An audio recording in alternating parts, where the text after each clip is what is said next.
Good morning everyone. अच्छा बच्चे, अभी तक हमने रिटायरमेंट बेनिफिट्स में बेटा टोटल 4 रिटायरमेंट बेनिफिट्स हमने कवर करे हैं। ग्रेच्युटी, पेंशन, लीव एनकैशमेंट और प्रोविडेंट फंड। अच्छा, अब हम फिफ्थ करेंगे। सिंपल सा है बेटा, ज़्यादा उतना इम्पॉर्टेंट नहीं है एग्जाम पॉइंट ऑफ व्यू से। रिट्रेंचमेंट कॉम्पनसेशन, सेक्शन 10(10)(b) और उसके बाद हम पढ़ेंगे voluntary retirement compensation, section 10(10)(c). बेटा, रिट्रेंचमेंट कॉम्पनसेशन और वॉलेंट्री रिटायरमेंट कॉम्पनसेशन में बेटा डिफरेंस क्या है? अगर अगर एम्प्लॉयर एम्प्लॉय को ऑर्गेनाइजेशन से निकाल देता है सर्विस पीरियड ऑफ सर्विस पूरा होने से पहले, तो उसे हम कहते हैं retrenchment compensation.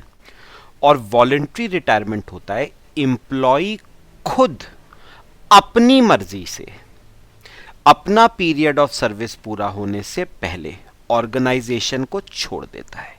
That is known as voluntary retirement.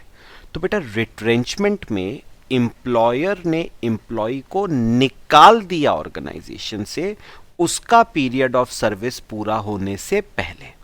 Voluntary retirement में एम्प्लॉय खुद रिजाइन कर देता है बेटा अपना पीरियड ऑफ सर्विस पूरा होने से पहले।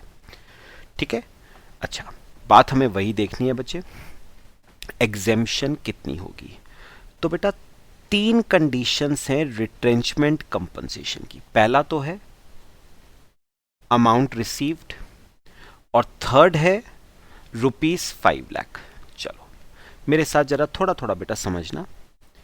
Section 10 sorry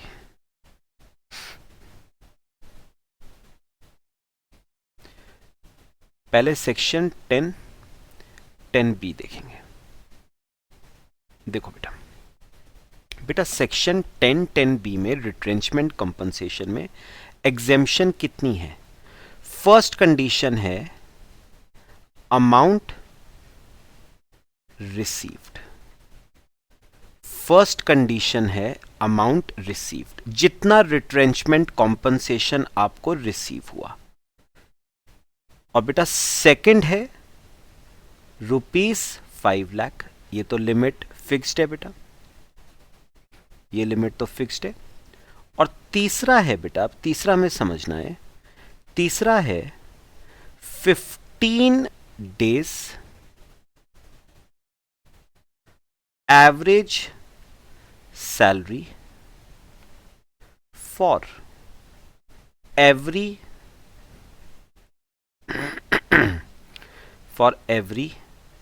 completed year of service or part thereof in excess of 6 months।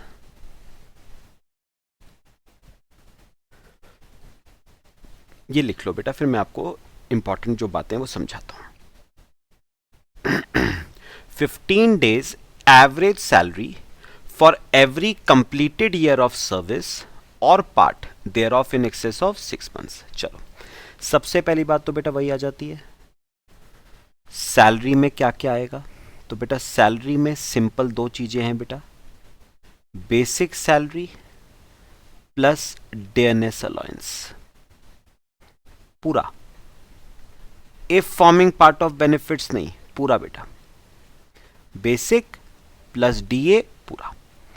ये तो आ गया सैलरी में। अच्छा, फिर आता है एवरेज का क्या मतलब है बेटा? बेटा एवरेज में आपको लेना है प्रिसीडिंग, सुनना ध्यान से, प्रिसीडिंग 3 मंथ्स की सैलरी का एवरेज, प्रिसीडिंग 3 मंथ्स की सैलरी का एवरेज। ग्रेच्युटी याद करो बेटा, वहां पर भी एवरेज था, वहां पर प्रिसीडिंग 10 मंथ्स की सैलरी का एवरेज लेते थे, यहां पर है प्रिसीडिंग 3 मंथ्स की सैलरी का एवरेज।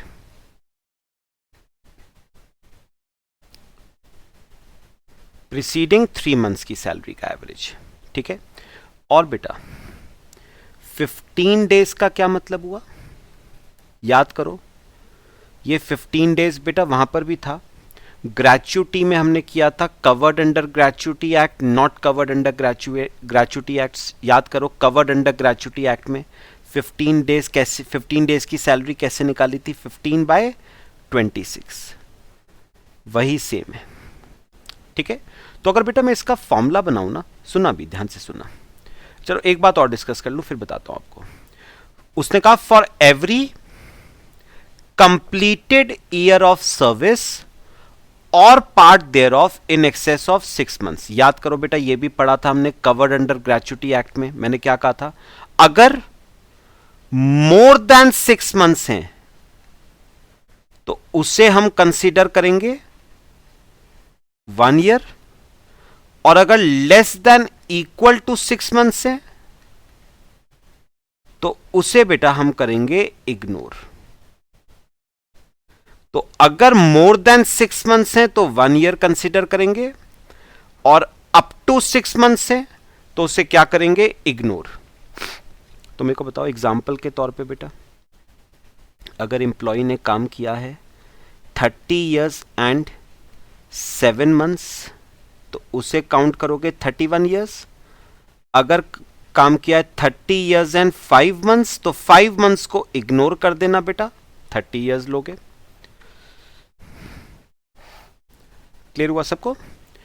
तो अगर मैं इसका ना पूरे का एक फॉर्मूला बेटा आपको बनवा दूं तो इसका फॉर्मूला बनता है पूरे का 15/26 into average salary per month into period of service, into period of service. ठीक है, चलो एक बार बता दो बेटा, सैलरी में क्या क्या आएगा बेटा, सैलरी में आएगा बेसिक प्लस डियरनेस अलाउंस। अच्छा बेटा, एवरेज कैसे निकालोगे, प्रीसीडिंग 3 मंथ्स की सैलरी का एवरेज। ठीक है, और पीरियड ऑफ सर्विस में क्या आएगा बेटा, अगर मोर देन 6 मंथ्स हैं तो 1 साल मान लेना, अप टू 6 मंथ्स हैं तो उसे क्या कर देना, इग्नोर कर देना। क्लियर? तीनों कंडीशंस आ गई, तीनों में से which ever is less, which ever is less. तो बेटा जो लेस आएगा वो क्या हो जाएगा, वो हो जाएगा एग्जेम्प्ट। तो जो भी लेस आएगा वो हो जाएगा एग्जेम्प्ट अंडर सेक्शन 10(10)(b), और जो बचेगा बेटा वो क्या हो जाएगा, टैक्सेबल। चलो बताओ कितना आएगा बेटा टैक्सेबल, कैसे निकालोगे, amount received minus exempt under section 10(10)(b), और बाकी बचा हुआ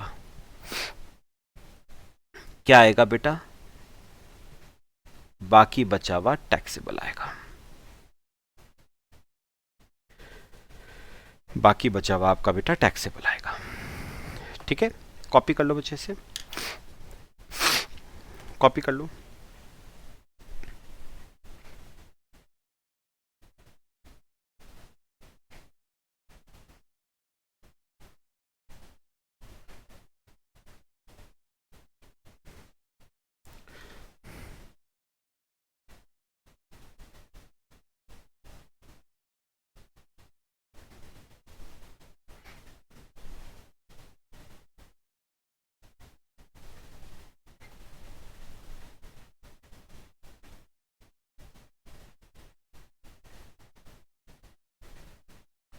कॉपी कर लो बेटा।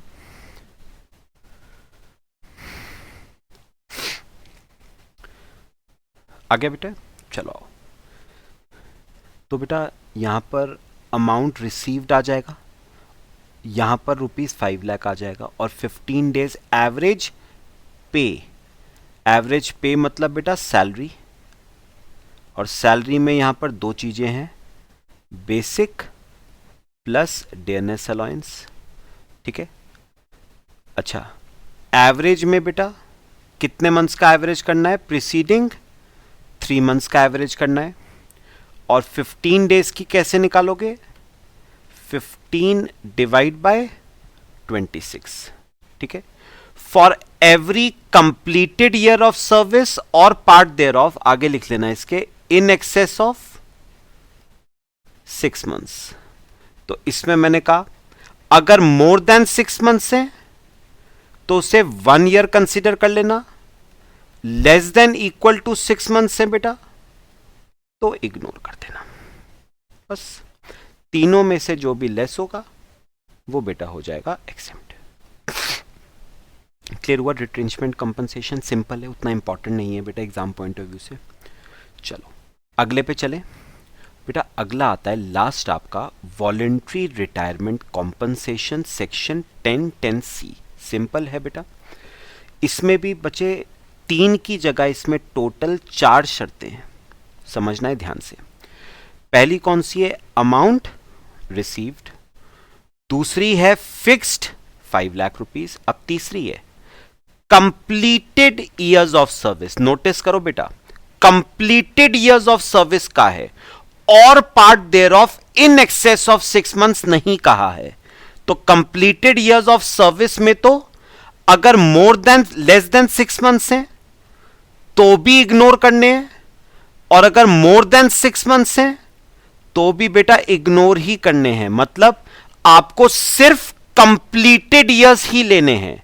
तो अगर 30 ईयर्स एंड 7 मंथ्स हैं तो भी 30 ईयर्स ही लोगे, और अगर 30 ईयर्स एंड 5 मंथ्स हैं तो भी बेटा 30 ही लेने हैं, कंप्लीटेड ही लेने हैं आपको। ठीक है, अच्छा into 3 into last drawn salary बेटा। सैलरी में यहां पर वही आएगा बेटा जो एचआरए में आया था, 3 चीजें, basic plus dearness allowance if forming part of retirement benefits plus commission as a percentage of turnover. तो वही सेम चीजें आ जाएंगी, लिख लेना ये जो एचआरए में आई थी, जो आपकी एचआरए में आई थी। ठीक है, और लास्ट आता है बेटा रिमेनिंग मंथ्स ऑफ सर्विस। बेटा रिमेनिंग मंथ्स ऑफ सर्विस मतलब जितने मंथ्स ऑफ सर्विस आपके रहते थे। मतलब इमेजिन करो बेटा, इमेजिन करो मेरा सपोज मुझे काम करना था, एग्जांपल 30 साल काम करना था बेटा मुझे।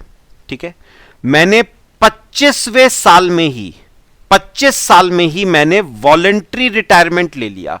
तो कितने मंथ्स ऑफ सर्विस मेरे अभी रहते थे बेटा, 5 साल मेरे और रहते थे, और अगर मंथ्स में कन्वर्ट करूं तो 60 मंथ्स मेरे और रहते थे। तो remaining months of service 60 into last drawn salary, तो सैलरी में तो यही आ जाएगा। ठीक है, अभी मैं इसका क्वेश्चन भी कराऊंगा आपको। चारों में से विच एवर इज लेस क्या हो जाएगा बेटा, एग्जेम्प्ट हो जाएगा। ठीक है, चलो मैं आपको एक क्वेश्चन लिखवा रहा हूं, चलो मेरे साथ लिखना बेटा।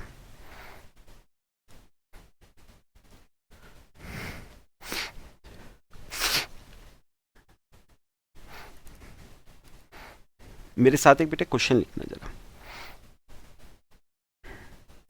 चलो एक क्वेश्चन लिख लो बेटा। Mister D received voluntary retirement compensation of rupees 7 lakh after 30 years and 4 months of service। ठीक है, फिर लिखो remaining years of service left. तो अभी उसके और कितने साल बचे थे बेटे? 6 साल उसके और बचे थे। ठीक है, उसकी बेसिक सैलरी थी,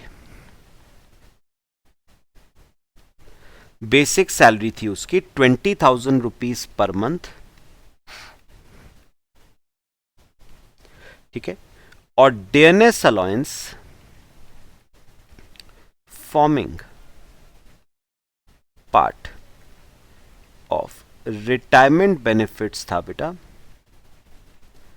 5,000 पर मंथ। ठीक है, कंप्यूट एग्जेम्पशन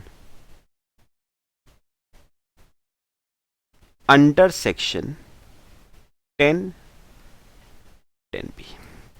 चलो सिंपल सा क्वेश्चन है बेटा, आ जाओ। हेडिंग लिखो, एग्जेम्पशन निकालेंगे,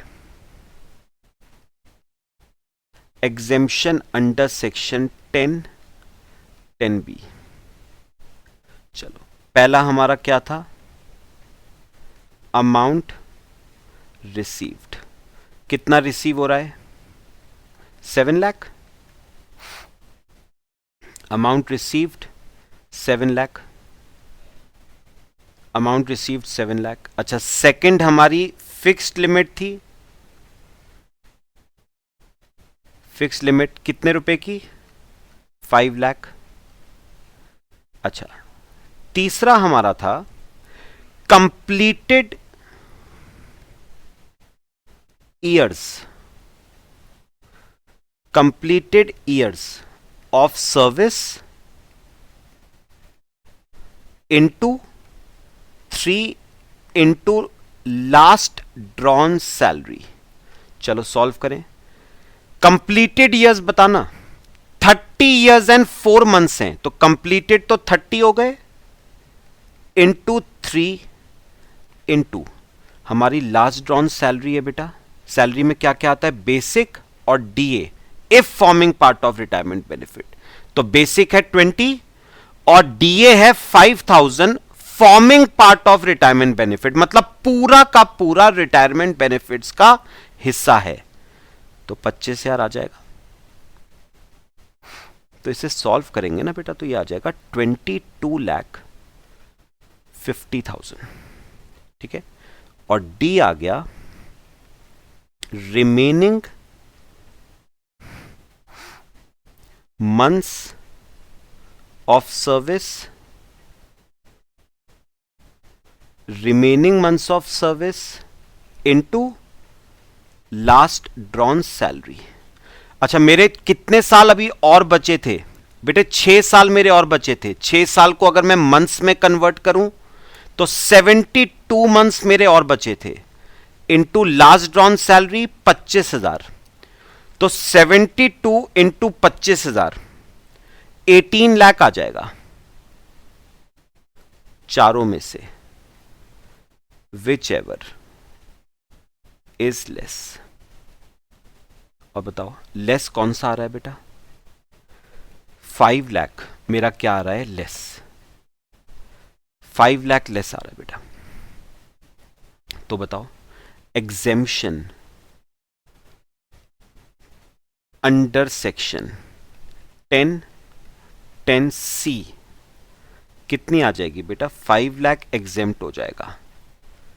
तो अगर मैं पूछूं फिर टैक्सेबल कितना होगा बेटा? बताओ मिला कितना था? वॉलंटरी रिटायरमेंट कॉम्पनसेशन मिला था 7 लाख, उसमें से 5 लाख एग्जेम्प्ट हो गया और बचा हुआ 2 लाख बेटा आपका क्या हो गया? टैक्सेबल। बस बचा हुआ 2 लाख आपका टैक्सेबल हो गया। लो, ये आपका वॉलंटरी रिटायरमेंट कॉम्पनसेशन। कॉपी कर लो बच्चे। तो इसी के साथ बेटा हमारे रिटायरमेंट बेनिफिट्स सारे खत्म हो गए बेटा।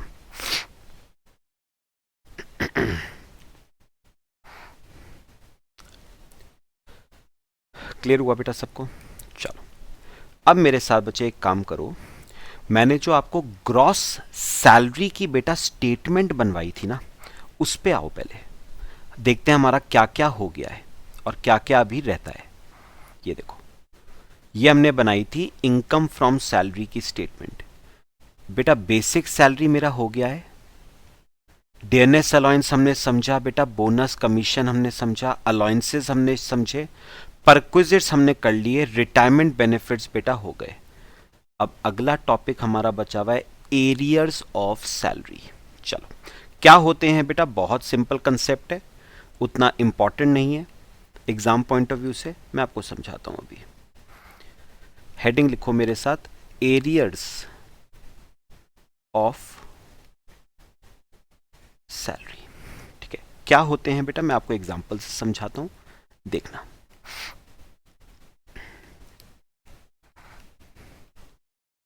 ये बेटा एम्प्लॉयर है,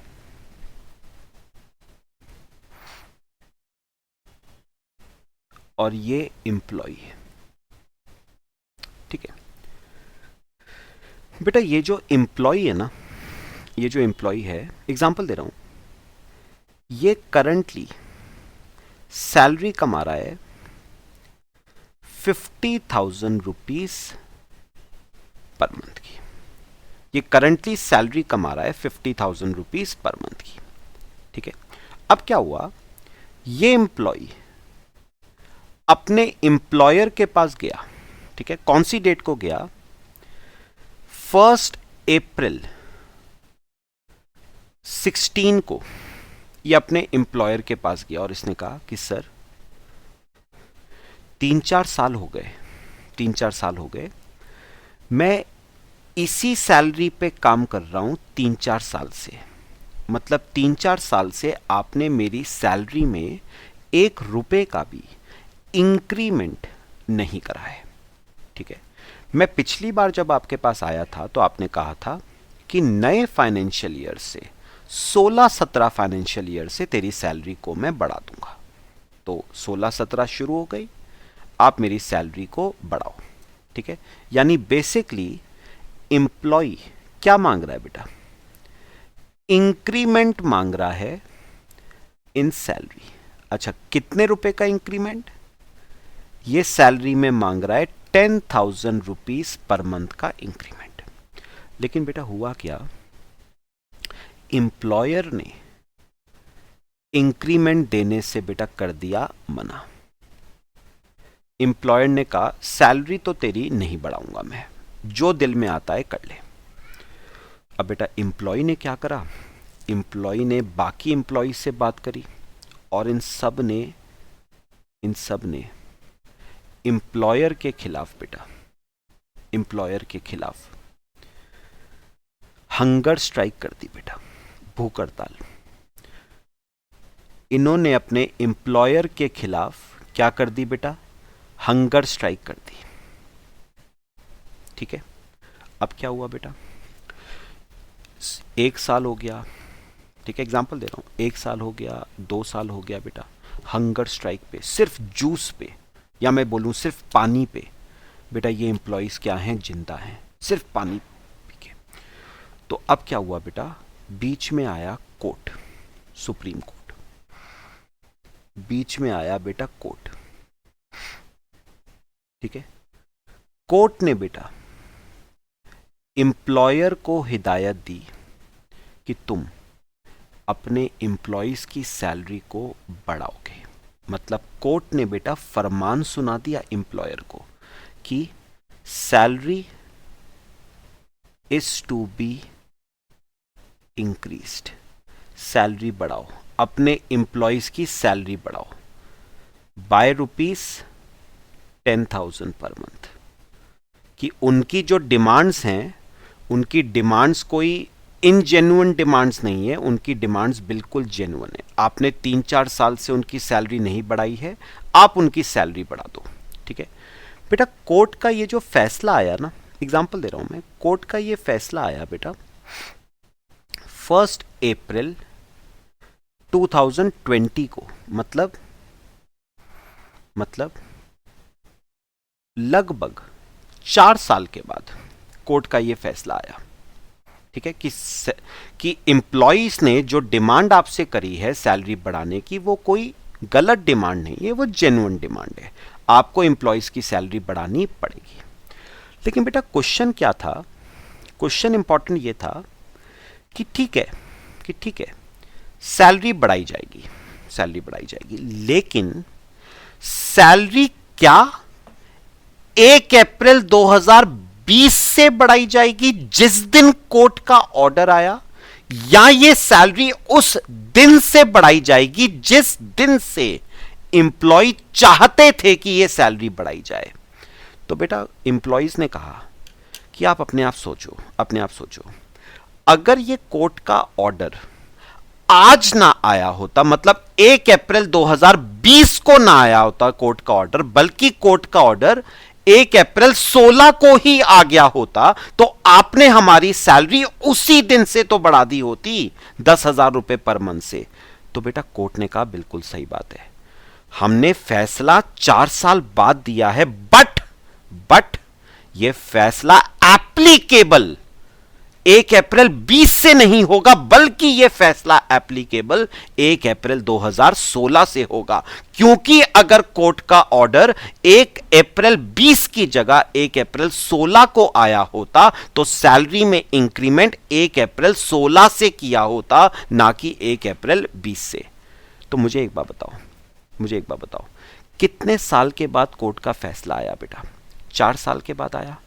तो 4 साल का कितना एरियर्स ऑफ सैलरी एम्प्लॉय का जमा हो गया बेटा? सुनो कितना एरियर जमा हो गया बेटा, मुझे बताओ। 50,000 तो सैलरी उसको मिल ही रही थी, और वो कितनी चाहता था? 60,000, मतलब 10,000 रुपए का इंक्रीमेंट। तो मुझे बताओ कितना एरियर उसका जमा हो गया? एक मंथ का 10,000, 50 तो उसे मिल ही रही है ना, 50 तो उसे मिल ही रही है, तब से कितना और मिलती? 10,000 के हिसाब से और मिलती, एक मंथ की 10,000, तो पूरे साल की 1,20,000, ये तो हो गई एक साल की।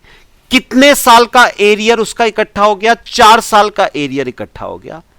तो 4 साल का उसका एरियर्स ऑफ सैलरी कितना आ गया बेटा? 4,80,000 रुपए। इसे हम कहते हैं बेटा एरियर्स ऑफ सैलरी।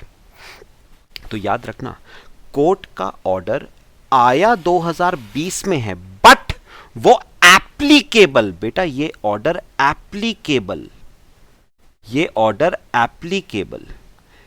2020 से नहीं होगा, बल्कि ये एप्लीकेबल होगा विद इफेक्ट फ्रॉम 1 अप्रैल 2016।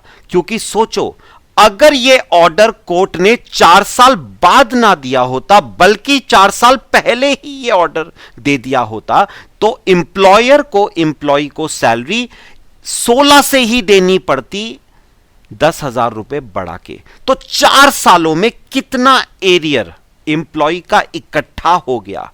4,80,000 पक्का। और ये 4,80,000 बेटा टैक्सेबल हो जाएगा in the hands of employee. ये एरिया टैक्सेबल हो जाएगा in the hands of employee. कौन से ईयर में बेटा टैक्सेबल होगा? ये जिस साल में मिला है, तो इन प्रीवियस ईयर 2021। तो ये एरिया टैक्सेबल हो जाएगा प्रीवियस ईयर 2021 में। बस ये आपका एरियर्स ऑफ सैलरी हो गया बेटा। तो बेटा कोर्ट का ऑर्डर आया 2021 में है, बट ये एप्लीकेबल 16-17 से होगा। तो 4 सालों में एम्प्लॉय का कितना एरियर इकट्ठा हो गया एम्प्लॉयर के पास? तो 4,80,000 रुपए का एरियर इकट्ठा हो गया एम्प्लॉयर के पास। तो एम्प्लॉयर एम्प्लॉय को 4,80,000 रुपए पूरा एक साथ 2021 में क्या कर देगा? पे। तो ये पैसा एम्प्लॉय के हैंड्स में क्या हो जाएगा बेटा? टैक्सेबल हो जाएगा।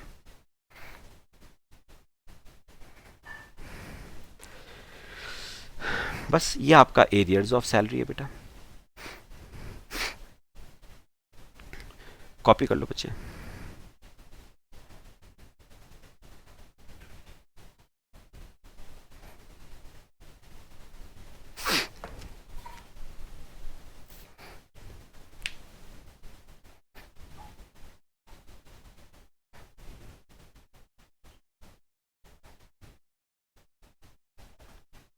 समझ आ गया बेटा? चलो, तो बेटा इसी के साथ हमने ना जो ग्रॉस सैलरी का जो डिस्कशन हमने करना था, हमारा डिस्कशन ग्रॉस सैलरी का सारा डिस्कशन हो गया बेटा। टोटल कितनी चीजें हैं बेटा? Basic, dearness allowance, bonus commission, allowances, perquisites, retirement benefits and arrears of salary. तो टोटल 7 चीजें हैं बेटा ग्रॉस सैलरी में। ठीक है, चलो बाकी हम बेटे नेक्स्ट क्लास में डिस्कस करेंगे। Till then thank you.